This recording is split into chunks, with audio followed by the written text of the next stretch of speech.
tank cars on the ground, and the aftermath of a fire. This was the scene at CSX's Howells Yard in Atlanta, Georgia on November 17, 2023. Now, what's a little unusual about this incident is that two railroads were involved. According to a CSX press release, around 6:28 a.m., a Norfolk Southern train came into contact with a CSX train at an interchange point here in the yard, resulting in a derailment. A locomotive also caught on fire after this happened. You can see all around the lead locomotive it looks like it just snowed. Well, that white substance on the ground is what was used to contain the blaze. Fortunately, no one was hurt and there was no risk to the public.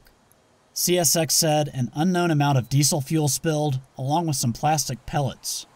A Norfolk Southern spokesman told me they're working with CSX to investigate what happened. I got here around 9:45 a.m. and crews were starting to clean all this up.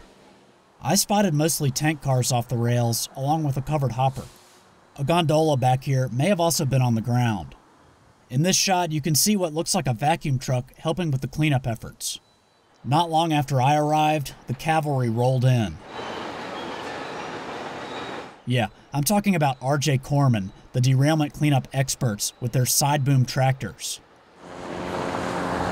Of course, this was a big story in Atlanta, and a news helicopter was briefly overhead. Meanwhile, down here, yard operations continued.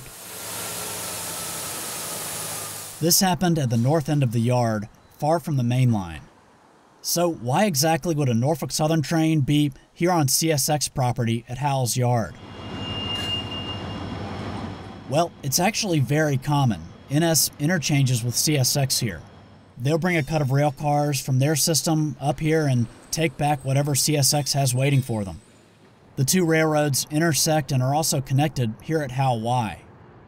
At the scene, you can see two CSX locomotives, 1702 and 1704. Both are rebuilt EMDs, now designated as SD40 E3s. It appears 1702 lost its handrails on the right side of the engine. These units can be remotely operated with one operator outside of the cab using a belt pack similar to this. I did a full video about remote control locomotives, or RCLs, and I'll include a link in the end screen of this video. Okay, we don't have an official cause of all this yet, but I'll be looking out for one. Railroads investigate their own accidents, and the findings are posted on the FRA's website, and as soon as that happens, I'll post the information below. So, that's it for now. As always, thanks for watching.